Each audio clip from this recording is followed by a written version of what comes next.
Ona je mlada, lepa i, verovali ili ne, žensko, a duhovita.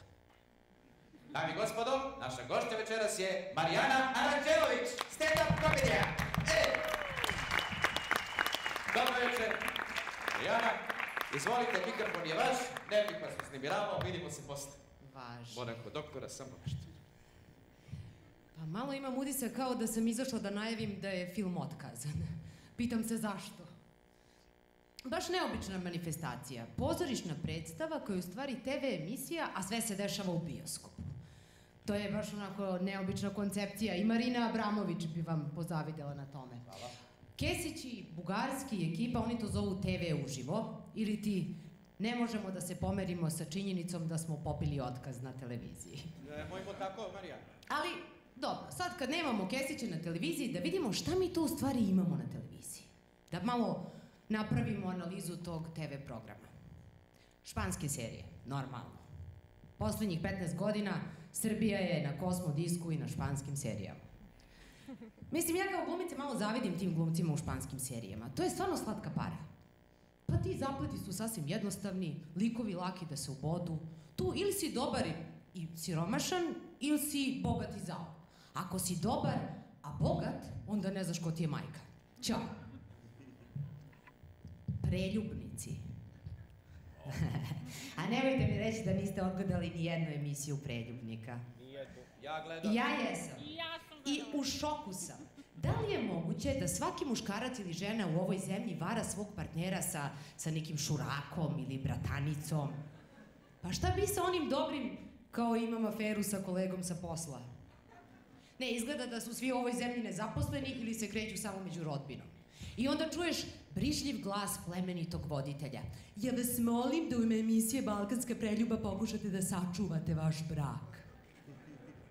A to što je 2,5 miliona ljudi videlo kako ti vara ženu sa sestrom od tetke svojom ili njenom, to nema veze. Trenutak istine. Da bi se takmičio u takvoj emisiji, preduslov je da nemaš prednje zube. Bravo, to je tačno, gleda se. To nije emisija, to je predvorje pakla. A u ulozi satane elokventna voditeljka na štiklama. Da li ste krali? Da.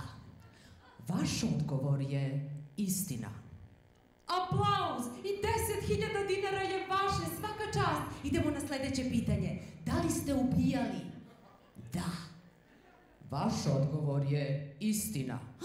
Pa jel se kajete zbog toga? Nema veze, važno je da ste iskreni. I 30.000 dinara je vaše. Idemo na sledeće pitanje. Da li ste seksualno opštili sa psom vaše komšije? Da. Vaš odgovor je istina. Pa sigurno nije bilo lako odgovoriti na ovo pitanje. Svaka čast, vi ste naš najbolji takmičar večeras i 100.000 dinara je vaše. O, dragi gledaoci, bližimo se kraju večerašnje emisije. Ne!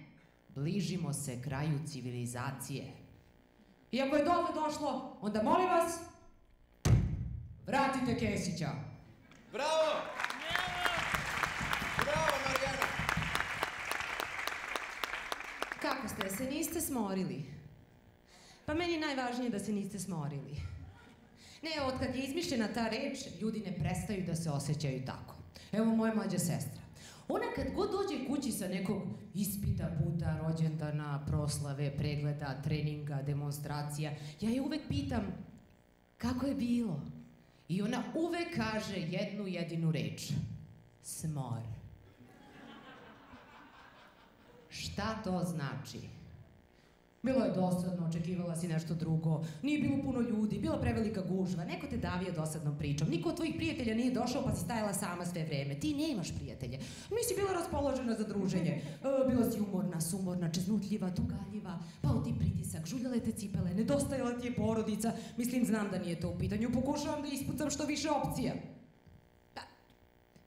Ta mlađa generacija preti da osiromaši naš jezik i kulturu. Ja imam pravo da kažem to, jer ja sam intelektualka. Mislim, ja ne čitam puno da ne pokvarim vid. Više pripadam ovoj ogovaračko-pripovedačkoj tradiciji, ono, od usta do usta. Ali ne može da mi kaže smorila sam se.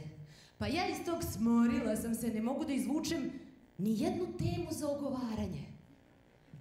I na kraju krajeva, šta bi rekao Vuk Karadžić? Čovek koji je sa drvenom nogom išao po svetu i beležio sve te reči. Još tada nije bilo hemijske olovke, nego gušće pero, pa deri pero, pa umači u mastilo, pa da je bar imao nešto da podmetne. Na čemu da piše? Čovek nema jednu nogu, da je bar imao neku fasciku ili nešto. Ne, on je išao i beležio sve te reči, da bi mi sad sve te reči zamenili sa jednom jedinom, ali zato najglupljom reči na svetu smor. Kako bi se on osjećao da to vidi? Smorio bi se, naravno. A nije šala, ponavljaš, smorio sam se i onda ti tako i bude.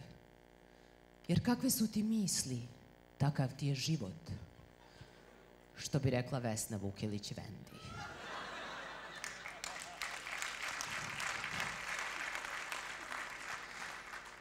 Naš narod je baš mudar. Evo, počeo je da stvara i neke nove novokomponovane mudrosti.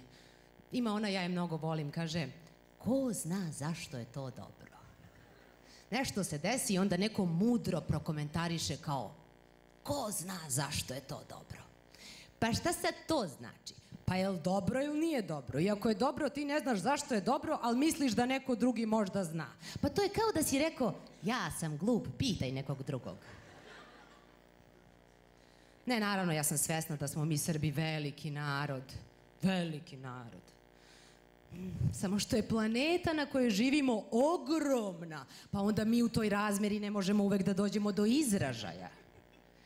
Srbi su izumiteljski narod. Srbi su izmislili escajk. Dok se na evropskim dvorovima jelo prstima, na srpskom dvoru se jelo viljuškom i nožem. Ne znam da li ste to znali, retko ko za to zna. Evo, na primjer, naš nacionalni specijalitet roštilj. Pa to je izmislio neki Srbin još u kamenom dobu. I fantastično se setio ko. Imaš komad mesa, baciš ga na vatru. Dobro, normalno, posle smo mi taj izum usavršavali kroz vekove. Dodali smo luk. I urnebes kome ne smeta na želudac. Veliki narod sa velikim pojedincima.